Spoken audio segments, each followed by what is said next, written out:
دیکھو، جو تدبیریں تم کر رہے ہو، اگر اس کا کوئی اثر نہیں ہو رہا اور پھر بھی تم بار بار دعائیں کر رہے ہو اور تمہیں قبولیت کا کوئی اشارہ بھی نظر نہیں آ رہا، اور جس کی تم تمنا رکھتے ہو اس کے ملنے کی امید بھی کوئی نہیں، تو سنو، اب تم یہ جان لو،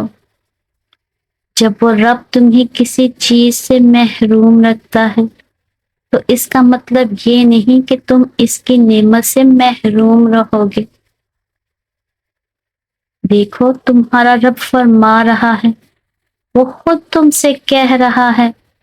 اور تمہیں یہ کیا ہو گیا ہے کہ تم نے اللہ سے ہر چیز کی توقع امید ختم کر دی، اور اس میں کوئی شک نہیں کہ انسان بہت کم حوصلہ پیدا ہوا ہے۔ اور تم جان لو کہ ہم نے ہر شے کو ایک ہی تقدیر کے ساتھ پیدا کیا ہے، اور ہر کام کے لیے تمہارا وقت مقرر کر دیا گیا ہے۔ تو اگر آج تمہیں کسی چیز نہ ملنے کا خوف بے چین رکھتا ہے،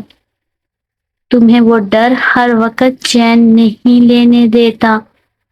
اور تمہیں یہ بھی لگتا ہے کہ تمہاری دعاؤں سے کوئی اثر نہیں ہو رہا، تو سنو، آپ صلی اللہ علیہ وآلہ وسلم نے فرمایا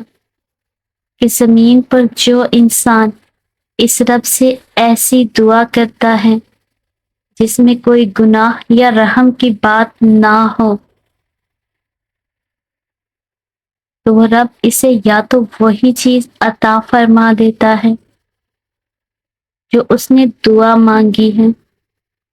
یا اس کی تکلیف کو دور کر دیتا ہے۔ اور کیا تم جانتے ہو،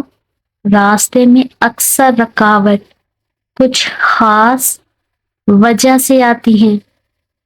نبی صلی اللہ علیہ وآلہ وسلم نے فرمایا کہ جو انسان چاہتا ہے کہ اللہ اس کے کام میں آسانی پیدا کر دے، تو اسے چاہیے کہ وہ اللہ سے ڈرے اور صلح رحمی کرے۔ اور پھر ایک بار کسی نے پوچھا کہ ہمیں کیسے پتہ چلے گا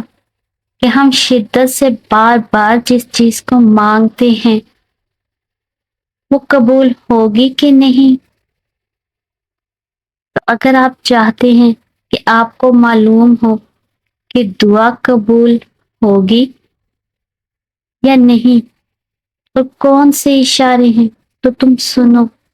جتنا تم اس رب کی ذات سے راضی ہوتے ہو اتنا ہی وہ رب تم سے راضی ہوتا ہے، اور اگر آپ دل میں شکوے رکھو تو پھر اپنی قسمت کو ہی کوستے پھرتے ہو۔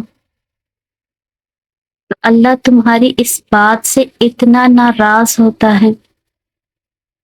تو اس کی مانگی ہوئی سب دعائیں اس رکاوٹ کی وجہ سے اٹک جاتی ہیں۔ اور تم یہ لازمی یاد رکھنا، اگر تمہیں اپنی قسمت سے شکوے رہنے لگے تو تم پریشان، تم پر یہ شیطان کا پہلا وار ہوتا ہے، پھر اس کے بعد وہ تمہیں مایوسی ہی مایوسی میں رکھتا ہے، جس سے تمہیں اپنی زندگی میں اندھیرا ہی اندھیرا نظر آ رہا ہوتا ہے۔ اور سنو، قرآن کہتا ہے، اگر شیطان کی طرف سے تمہارے دل میں کوئی وسوسہ پیدا ہو، اس رب کی ذات سے پناہ مانگو، اور پھر اگر تم یہ محسوس کر رہے ہو آپ کی قبولیت کے راستے مشکل اور قبول ہوتے نظر نہیں آ رہے، اور جو کچھ تم حاصل کرنا چاہتے ہو وہ تمہیں ناممکن نظر آ رہا ہے، تو سمجھ جانا یہ مشکلات اس رب کی طرف سے ہیں، اشارہ ہیں۔ جتنی بھی ایسی مشکلات، تکلیفیں، غم جو تمہیں سجدہ کرنے پر مجبور کر رہی ہیں، بس تم اس رب پر یقین لگائے رکھو، وہ رب دیری کرتا ہے تمہاری بہتری کے لیے، اور تمہیں پھر بہتر وقت آنے پر عطا کر دیتا ہے۔